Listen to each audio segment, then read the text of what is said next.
Hello everyone, welcome to IBPS preparation. और आज मैं जो वीडियो लेके आया हूँ वो है ब्लड रिलेशन। जैसे कि आप सभी लोग जानते होंगे कि प्रीलिमिनरी एग्जाम हो या फिर मेंस एग्जाम हो, रीजनिंग में ब्लड रिलेशंस के मिनिमम 2 से 3 क्वेश्चन और या फिर कभी कभी 5 क्वेश्चन भी आ जाते हैं जो पजल फॉर्म में आते हैं विद सीटिंग अरेंजमेंट।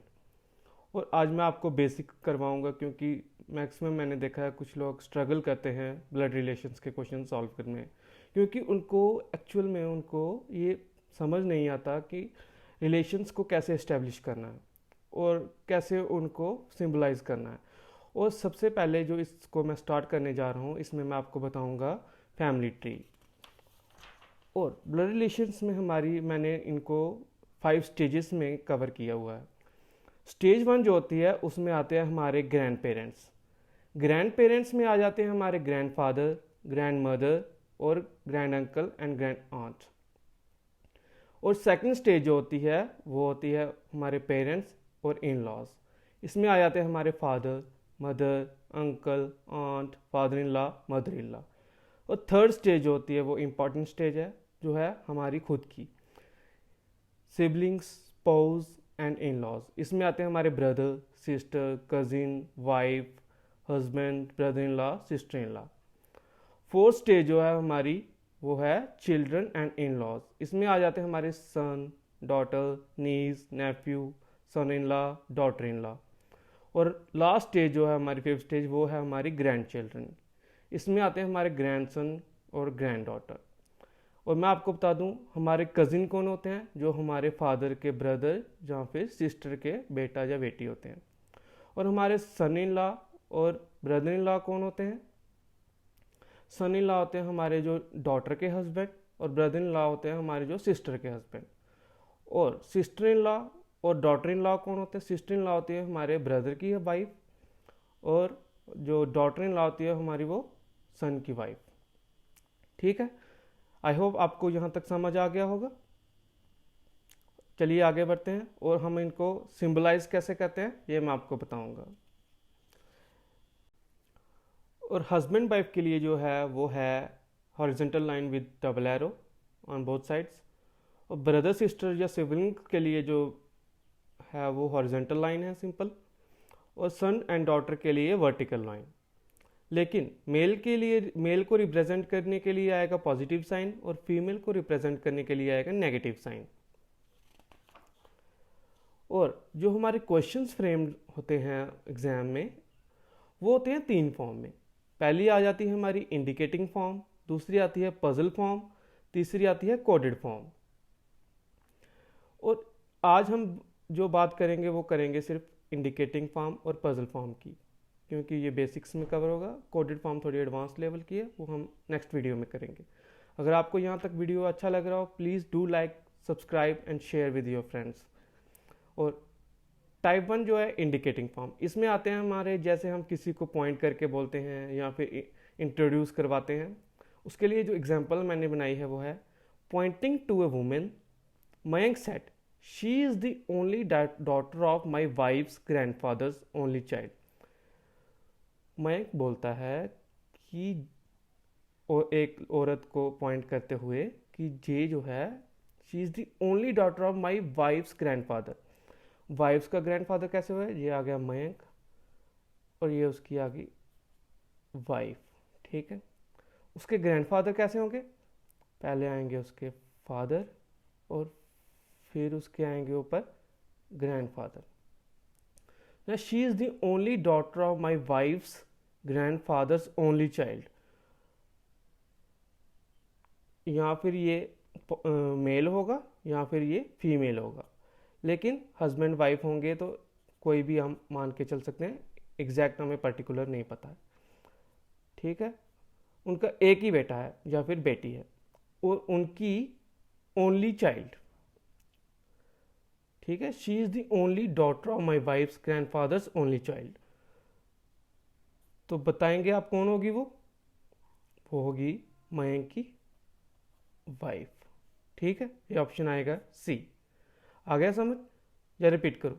चलो एक बार रिपीट कर देता हूँ।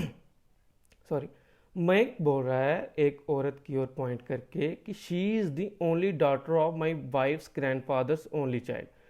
मयंक की जो वाइफ है उसके ग्रैंडफादर के ओनली चाइल्ड, जो कोई भी हो सकता है, और उसकी एक लौती डॉटर है, तो वो कौन होगी? मयंक की वाइफ। आई होप आपको समझ आ गया होगा। चलो एक और एग्जांपल के साथ आपको समझाता हूँ। Introducing a man, women said that his father in laws father is my father in law.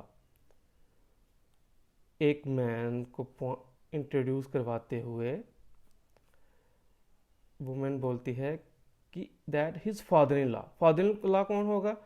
उसकी वाइफ का फादर। ठीक है,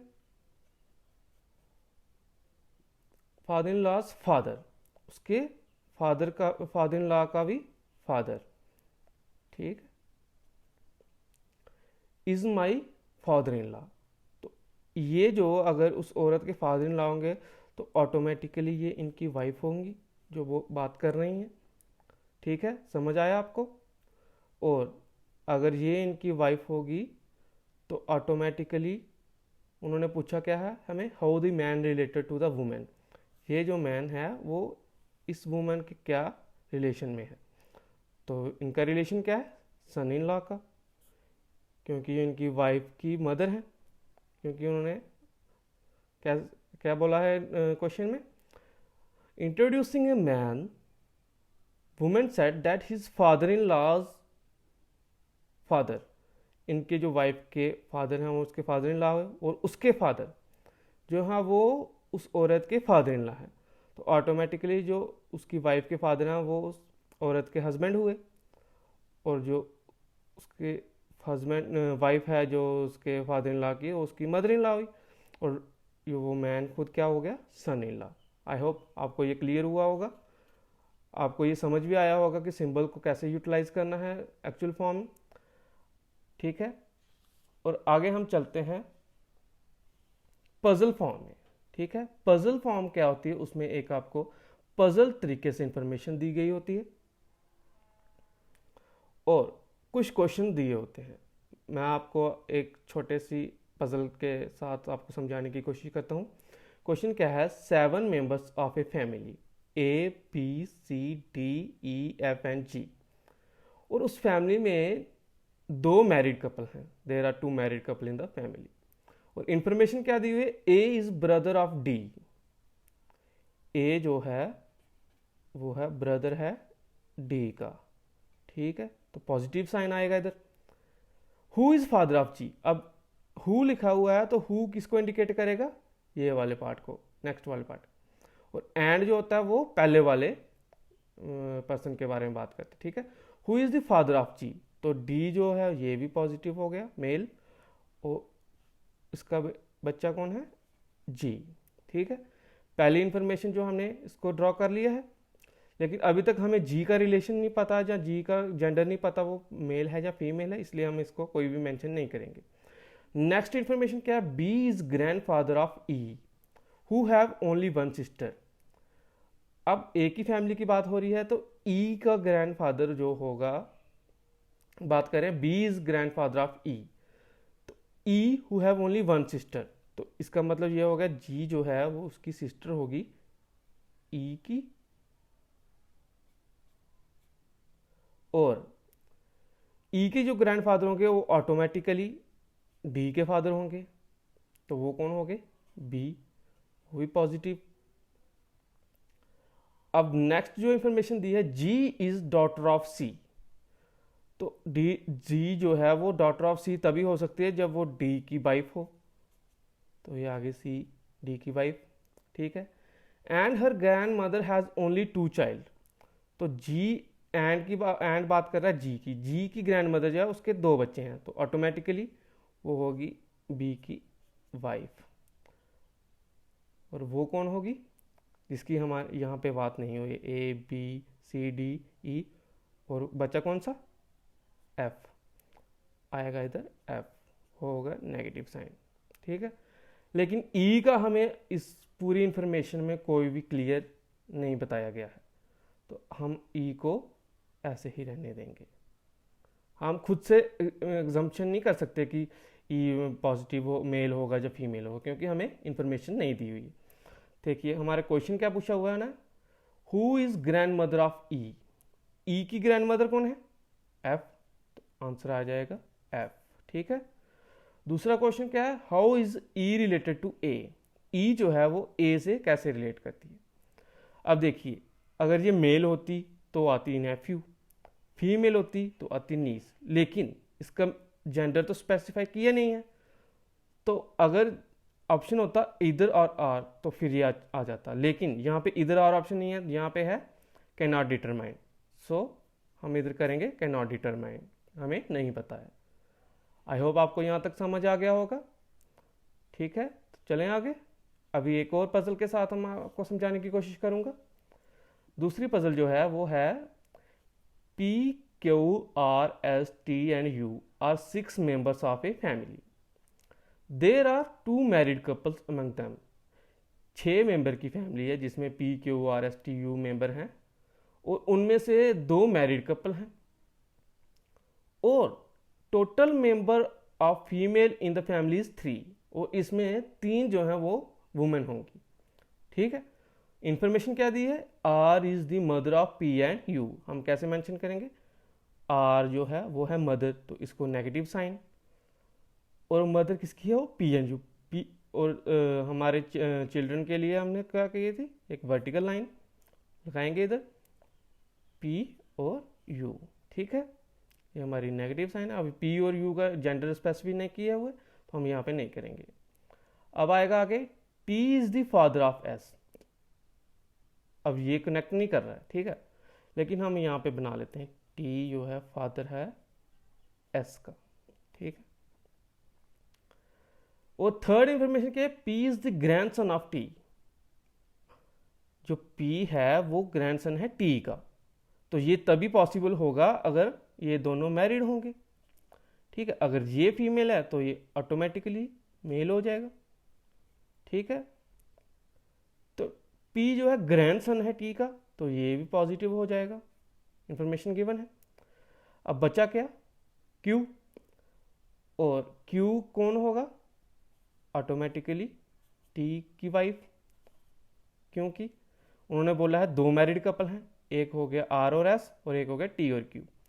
और एक और इंफॉर्मेशन दी हुई है उन्होंने, total member of female in the family is 3, तो ये भी हमारी फीमेल होगी क्योंकि 1, 2 और 3 में इनको कंप्लीट करना है। ठीक है, आई होप आपको यहां तक समझ आ गया होगा। और इसका क्वेश्चन कैसे फ्रेम होंगे, पहला क्वेश्चन है how Q is related to U, Q जो है वो यू से कैसे रिलेट करता है, Q is related to U, ये आएगा ग्रैंड मदर। ठीक है। सेकेंड क्वेश्चन है who is daughter of S, S की डॉटर कौन है, ये है यू, इसका आंसर आएगा यू। ठीक है। अब थर्ड क्वेश्चन जो है वो एक अजम्पशन बेस्ड पे है, वो बोलता है if X is married to U, draw कर लेते हैं, एक्स यू से मैरिड है, ठीक है, पॉजिटिव ही होगा। Then how X is related to S, X का रिलेशन एस के साथ क्या होगा, सन इन लॉ का। आई होप आपको यहाँ तक समझ आ गया होगा। ठीक है, अगर आपको कोई परेशानी होगी या कोई डाउट होगा तो कमेंट सेक्शन में आप बता सकते हैं। थैंक यू फॉर वॉचिंग, और प्लीज़ सब्सक्राइब कीजिए चैनल को और वो बेल आइकन दबाना ज़रूर, क्योंकि अगर मैं आपकी जो नेक्स्ट वीडियो लेके आऊँगा तो आपको सबसे पहले नोटिफिकेशन आ जाएगी। Thank you for watching.